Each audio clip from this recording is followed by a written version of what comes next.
Good morning, good afternoon, good evening. मैं आशा करता हूँ आप जहाँ भी होंगे प्रसन्न होंगे, स्वस्थ होंगे। स्वास्थ्य पे ध्यान रखा करिए। वक्त अच्छा नहीं चल रहा है। लोगों के बीच में ट्रस्ट खत्म होता जा रहा है। लोग एक दूसरे पे भरोसा करना कम कर रहे हैं। बात बात पे झगड़ा कर रहे हैं। कहीं पोल्यूशन बढ़ रहा है, कहीं एक्सीडेंट्स बढ़ रहे हैं, कहीं बीमारियां बढ़ रही हैं। ऐसे में अपने शरीर का स्वास्थ्य, अपने दिमाग का स्वास्थ्य, दोनों का ख्याल रखा करिए। आप सोच रहे होंगे मैं स्वास्थ्य में कहाँ घुस गया।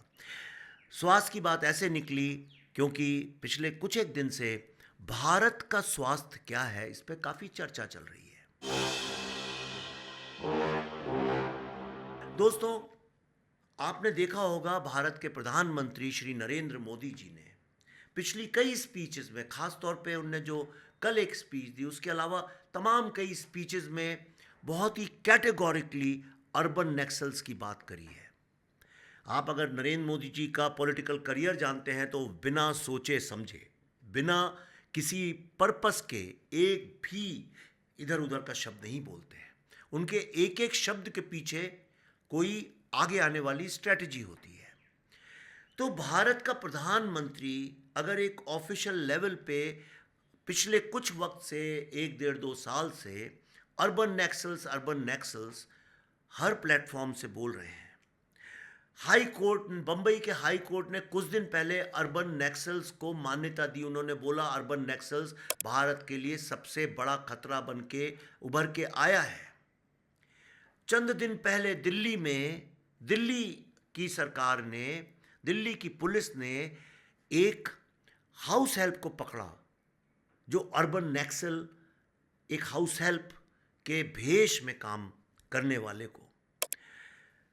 कोर्ट्स में होम मिनिस्टर अर्बन नक्सल्स की बात करते हैं, चीफ मिनिस्टर्स अर्बन नक्सल्स की बात करते हैं। फडणवीस साहब पिछले कुछ दिन से कर रहे हैं। पेपरों में, अखबारों में, मैगजीन्स में आप देखिए अर्बन नक्सल्स धीरे धीरे धीरे मान्यता पा रहा है। अब हम याद करते हैं सन 2010 को, जब पहली बार इस देश में मैंने तमाम रिसर्च करने के बाद अर्बन नक्सल्स की थ्योरी को मैं लेके आया था। उसके ऊपर हमने एक फिल्म बनाई, बुद्धा इन अ ट्रैफिक जैम, जिसमें हमने दिखाया था, फिल्म में एक डायलॉग था कि ये कहीं भी हो सकते हैं, पार्क में, बस में, ट्रेन में, लाइब्रेरी में। आप कहाँ हैं, आपके बगल में बैठा हुआ आदमी, आपका नेबर हो सकता है, आपका अगर बड़ा परिवार है उसी में कोई व्यक्ति कब कैसे कहाँ अर्बन नक्सल बन के काम कर रहा है आपको पता ही नहीं चलेगा। तो ये अर्बन नक्सल्स क्या है? ये है वो किताब जो उस फिल्म के बाद मैंने लिखी, जिस अर्बन नक्सल्स के नाम से आई। और तब से ये जो शब्द है अर्बन नक्सल्स भारत में एक वाद विवाद का इशू बन गया। इतनी चली ये किताब कि उसके बाद हिंदी में इसका ट्रांसलेशन आया, और ये दोनों, इंग्लिश और हिंदी दोनों जो हैं, इतनी बड़ी बेस्ट सेलर्स हैं कि जितनी ये आज 7-8 साल बाद में बिक रही हैं, इतनी तो किताबें 7-8 दिन के बाद भी ही चरमरा के गिर जाती हैं। तो ये अर्बन नक्सल, कई लोग जो हैं, खास तौर पे जो अर्बन नक्सल जैसे हैं, वो लोग खास तौर पर कहते हैं अर्बन नक्सल तो विवेक ने चलाया, उसका मतलब है जो सरकार की बुराई करे, सरकार को क्रिटिसाइज करे, वो अर्बन नक्सल है। तो मैं इन ज्ञानी, इन बुद्धिजीवी, इन महान मीडिया के लोगों से, तमाम सर, जिनके सरनेम में ही सर लिखा हुआ है, ऐसे कई सारे तमाम लोगों से मैं जानना चाहता हूँ कि भाई ये फिल्म तो 2010 में बनी थी, मतलब उसका काम 2008 में चालू हो गया था, 2010 में किसकी सरकार थी? ये किताब जो है ये इस सरकार के आने के पहले ही मैंने लिखनी शुरू की थी, तो तब किसकी सरकार थी? तीसरी बात, मनमोहन सिंह जी ने खुद बोला है कि उन्होंने अर्बन नक्सल वर्ड यूज़ नहीं किया था, उन्होंने अर्बन माओइस्ट किया था। उन्होंने बोला urban Maoist are the biggest threat. Manmohan Singh की गवर्नमेंट ने सुप्रीम कोर्ट में एफिडेविट दिया था that urban Maoist are the biggest internal security threat. तो अगर जब मैं बोलता हूं urban Naxals are India's biggest internal security threat, तो क्या गलत बोलता हूं? क्या आपको यह लगता है कि मैं ये किताब लिखा है उन लोगों के बारे में जो ट्विटर में इधर उधर की बातें करते हैं? जी नहीं। आप शायद जानते नहीं है इसका इतिहास क्या है। 60 के दशक में आज़ादी के बाद बंगाल में जमींदारों ने किसानों का इतना शोषण किया था कि स्टूडेंट्स ने एक मूवमेंट चलाया, नक्सलबाड़ी नाम की एक जगह है जहां पे उन्होंने बंदूकें उठा ली और आर्म्ड रिबेलियन किया। पुलिस स्टेशन में घुस के उन्हीं की बंदूकें उठा के जमींदारों को मारा और उनसे जमीनें छीनी, और वहां से चालू हुआ नक्सल मूवमेंट। ये नक्सल मूवमेंट, जो नक्सल्स थे, चूंकि सरकार इनके ऊपर आई, पुलिस आई, तो ये जंगलों में घुस गए और जंगलों से ये मूवमेंट चलाते रहे। आप खुद सोचिए, क्या चंद लड़के जंगलों में घुस के सन 1960 के दशक से आज 60-65 साल हो गए इस बात को, क्या 65 साल तक एक मूवमेंट जंगलों से चल सकता है? लेकिन पूरा राष्ट्र, पूरी सरकारें, स्टेट, सेंट्रल, सारी की सारी सरकारें इनसे लड़ती रही हैं 65 साल से। ये भारत का प्रॉब्लम है, ये किसी एक व्यक्ति का नहीं है। तब कौन सी मोदी गवर्नमेंट हुआ करती थी? छत्तीसगढ़ में आप शायद जानते हो चाहे ना जानते हो, विद्याचरण शुक्ला जी और कांग्रेस का पूरा एक जत्था जा रहा था, एक कैरावन जा रहा था, सबको मार डाला घेर के।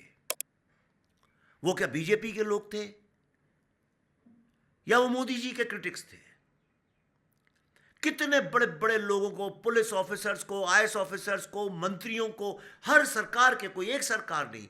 आप बताइए, जब झारखंड में ये लोग कुछ करते हैं तो वहां किसकी सरकार है? बंगाल में करते हैं किसकी सरकार है? आंध्रा में करते हैं किसकी सरकार है? महाराष्ट्र में, मध्य प्रदेश में, सब जगह अलग अलग लोगों की सरकार है। और अब तो ये पंजाब में घुस गए जहां आपकी सरकार है। मैं कहता हूं पंजाब में अर्बन नक्सल से इसका मतलब क्या, कि वो लोग जो कि भगवंत सिंह मान की सरकार को क्रिटिसाइज करते हैं, उन्हें मैं अर्बन नक्सल बोलता हूं।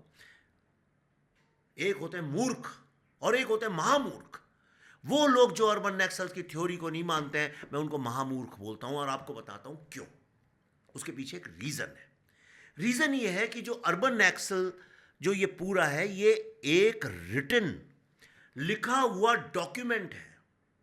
ये इनका पर्सपेक्टिव है how to enter urban areas, और उसका ऑब्जेक्टिव बड़ा क्लियर है। सन 2025 तक किस तरह से बंदूकों के सहारे और एक आर्म्ड रिबेलियन, मतलब बंदूकों से लैस होकर बगावत करना, स्टेट के अगेंस्ट, किसी सरकार के अगेंस्ट नहीं, किसी पार्टी के अगेंस्ट नहीं, भारत के अगेंस्ट, और उस पर कब्जा कर लेना, एक एनार्की क्रिएट कर देना, एक क्योस क्रिएट कर देना, एक कू कर देना, जिस तरह से अभी बांग्लादेश में हुआ या श्रीलंका में हुआ। ये करना उनका ऑब्जेक्टिव है, और उसके पीछे उन्होंने एक स्ट्रेटजी पूरी लिखी है, टैक्टिक्स लिखी है, कैसे करेंगे। तो जो ये नक्सल लोग थे, ये लोग क्या करते थे? ये लोग एक्सटॉर्ट करते थे। जो ट्रक तेंदुए के पत्ते लाते हैं, ले जाते हैं, या और चीज़ें लाते ले जाते हैं बस्तर एरिया में और आदिवासी इलाकों में, ट्रक तो गुजरते ही हैं वहाँ से, ट्रेनें गुजरती ही हैं, उनको एक्सटॉर्ट कर करके ये पैसा इकट्ठा करते थे। In fact inspector general of police जो थे छत्तीसगढ़ के, उन्होंने तो कितनी बार ये बात पब्लिकली बोली है कि एक साल में ये लोग 11,000 से 20,000 करोड़ रुपया सिर्फ एक्सटॉर्शन से जमा करते थे। पंचायतों से ये पैसा लें, टीचरों से ये पैसा लें, महिला ग्रामीण उत्थान के लिए जो समितियां बनती हैं उनसे ये पैसा लें, सबसे पैसा लूट लूट के वो पैसा जो है वो अर्बन एरियाज़ में भेजा जाता था। और अर्बन एरियाज़ में मीडिया के लोग, ब्यूरोक्रेसी के लोग, यूनिवर्सिटीज़ में लोग, ऐसी किसी भी जगह में जो लोग नैरेटिव क्रिएट कर सकते हैं और प्रोटेक्ट कर सकते हैं, उन लोगों को इस पैसे से एम्पावर करके ये नक्सलिज्म की पूरी आइडियोलॉजी शहरों पे कब्जा करने की, शहरों में एक नैरेटिव क्रिएट करने की शुरू की गई। यूनिवर्सिटीज़ में ये लोग घुस गए। इन लोगों ने डिसाइड किया कि अगर स्टूडेंट्स के दिमाग पे कब्जा कर लिया जाए तो ये एक एटम बॉम्ब की तरह काम करेगा। जेएनयू में जो हुआ आपने देखा, अभी बंगाल में जादवपुर यूनिवर्सिटी में क्या चल रहा है। जब मैं गया था अपनी फिल्म को प्रमोट करने, तो उन्होंने मुझ पे जादवपुर यूनिवर्सिटी के स्टूडेंट्स ने अटैक किया, मेरा कंधा तोड़ दिया।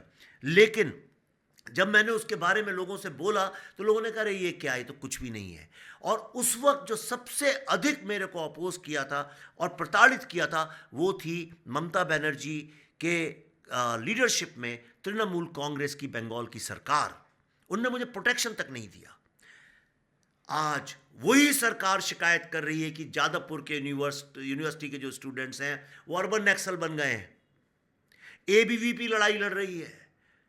आज भारत में जितने लोग मुझे क्रिटिसाइज करते हैं, ये कोई खुशी की बात नहीं है, कोई और हो तो खुशी की बात कुछ और होगी, लेकिन जो लोग क्रिटिसाइज करते थे आज वो सब लोग अर्बन नक्सल्स की थ्योरी को मानने लगे हैं। दोस्तों, ये रिसर्च करके फिल्म बनी थी, रिसर्च करके किताब लिखी गई। मैं 2 साल तक भारत के छोटे छोटे शहरों गांव में घूमता रहा। मैं आपको पंजाब की बात बताता हूं। जैसे पंजाब में क्या हुआ, पंजाब में लेबर फोर्स बहुत आता है। इन लोगों ने, अर्बन नक्सल्स ने, 2 तरीके से पंजाब में कब्जा करना चालू किया। एक, जो बिहार और यूपी सबसे लेबर आता है, उन लोगों को धीरे धीरे धीरे धीरे सरकार के खिलाफ एक तरह से, जिसको स्लो पॉइजनिंग बोलते हैं, वो करना शुरू किया। ये होता है लेटेंट डेंजर, मतलब एक जगह चिंगारी बस है, आग नहीं है, एक हल्की सी कहीं चिंगारी सुलग रही है, लेकिन वो कभी भी बहुत बड़ी आग का रूप ले सकती है। एक इनकी ये स्ट्रैटेजी, छोटी छोटी चिंगारियां लगा के रखो। दूसरी तरफ इन लोगों ने जो कन्वर्जन का गेम है उसमें पार्टिसिपेट करना शुरू किया। दलित सिखों को, गरीब सिखों को कन्वर्ट करना, क्रिश्चियन बनाना, ये एक बहुत बड़ा गेम है। क्या आप जानते हैं छत्तीसगढ़ में एक बहुत पुराना अबैंडन्ड चर्च है, जहां पे इन अर्बन नक्सल्स और नक्सल्स की मीटिंग्स होती हैं। ये एक तरह का उनका थिंक टैंक का हेडक्वार्टर है वहां पे।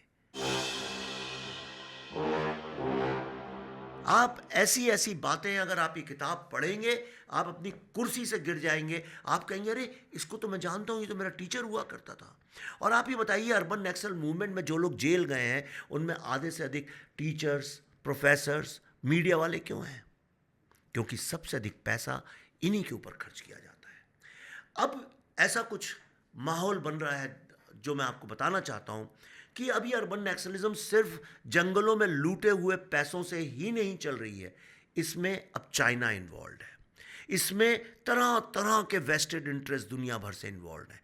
सोरोस मुझे पता नहीं इस गेम में है नहीं, क्योंकि मेरे पास कोई एविडेंस नहीं है, पर चाइना तो अनडाउटेडली, बिना किसी शक के, इतनी रिपोर्ट्स हैं, मैंने इतने वीडियो बना के डाले कैसे इंडियन जर्नलिस्ट को वहाँ पे पैसे दे दे के इसमें शामिल किया जा रहा है। दोस्तों, मैं मानता हूँ कि अर्बन नक्सल्स भारत के सबसे बड़े दुश्मन हैं। Urban Naxalism is the biggest internal security threat to India. इनको हराना हमारा फ़र्ज़ है। अब आप कहेंगे हम क्या कर सकते हैं? देखिए, जंगलों में इनको मार के गिराना, ये तो अमित शाह जी बखूबी कर रहे हैं, लेकिन जितनी इनकी ताकत वहाँ पे कम होती जा रही है, उस प्रपोर्शन में शहरों में भी कम होनी चाहिए थी। लेकिन शहरों में तो इनकी बढ़ती जा रही है। क्यों बढ़ती जा रही है? मैं आपको बताता हूँ। पहले जो लोग इन्हें शरण नहीं देते थे, अब देने लगे। जैसे पॉलिटिकल पार्टीज़, इंडिया की कुछ बहुत ही इंपॉर्टेंट पॉलिटिकल पार्टीज़ अब अर्बन नक्सल्स के पनाह की जगह बन गई हैं। जिसका कोई नहीं, उसका खुदा है, यारों कहते हैं। मुझे ऐसा लगता है अब पॉलिटिकल बिग विग्स इनको शेल्टर देने लगे हैं। दूसरा, कई सारी फॉरेन एजेंसीज हैं जो अलग अलग तरह से एनजीओ के लिए, कि हम गरीब बच्चों की सेवा कर रहे हैं, हम जो है महिलाओं की सेवा करने आए हैं। ऐसा नहीं है। ये बहुत सारा पैसा अर्बन नक्सलिज्म, जो प्रोटेस्ट आप देखते हैं तरह तरह की डेवलपमेंटल प्रोजेक्ट्स के अगेंस्ट, वहाँ पे पैसा खर्च करके ये प्रोटेस्ट कराई जाती हैं। And last but not the least, जब भी आप देखें 10 से ज़्यादा लोग लगातार कई दिनों तक प्लेकार्ड्स लेके प्रोटेस्ट कर रहे हैं, तो आप एक सवाल ज़रूर पूछिएगा कि इनको फंड कौन कर रहा है, इनको ऑर्गेनाइज कौन कर रहा है, इसके पीछे मैनेजमेंट कौन कर रहा है। छोटी सी आप जन्मदिन की पार्टी करते हैं तो आपको वक्त लगता है, पैसा लगता है, आपको ऑर्गेनाइजेशन लगता है, मैनेजमेंट लगता है। आजकल तो शादियां ऐसी हो गई हैं, लोग खुद ही नहीं कर पाते हैं, उसके लिए इवेंट मैनेजर्स लेते हैं। तो आप ये सोचिए, लगातार प्रोटेस्ट, सड़कों पे बैठ के पत्थर चलाने का काम ये कौन करता है? जब सीबीआई के लोग पिछले साल बंगाल में संदेश खाली गए थे, तो उनके ऊपर पत्थर मारे गए थे। उससे प्रभावित होकर हमारी फिल्म आप देखिएगा तो आपको समझ में आएगा वहाँ की रियलिटी क्या थी। दिल्ली फाइल्स बंगाल चैप्टर में मैंने इस इशू को टच किया। लेकिन मैं आपसे पूछता हूँ, पत्थर मारने वाले कौन थे? क्या वो मुफ्त में ऐसा कर रहे थे या उन्हें कहीं से पैसे मिल रहे थे? अगर मिल रहे थे तो कौन दे रहा है वो पैसे? स्टेट गवर्नमेंट सेंट्रल गवर्नमेंट के ऊपर पत्थर फेंक रही थी, और जो लोग पत्थर फेंक रहे थे वो उसी स्टेट गवर्नमेंट के लोग हैं। कहीं ऐसा तो नहीं कुछ स्टेट गवर्नमेंट्स भी अब अर्बन नक्सल बन के किसी भी तरह सत्ता में रहना चाहती हैं और अपने पावर को यूज करके? कहीं ऐसा तो नहीं इंडियन स्टेट का, इंडियन सभ्यता का, इंडियन संस्कृति का जो मूल भाव, मूल रूप है, मूल चरित्र है, उसी को बदलना चाहती हूँ। आज के ज़माने में मैं तो किसी पे भरोसा नहीं कर सकता सिवाय रिसर्च के। अगर आप चाहते हैं इसके बारे में और जानना तो ये किताब हिंदी इंग्लिश दोनों में है। आप विवेकाग्निहोत्री.com में जा सकते हैं।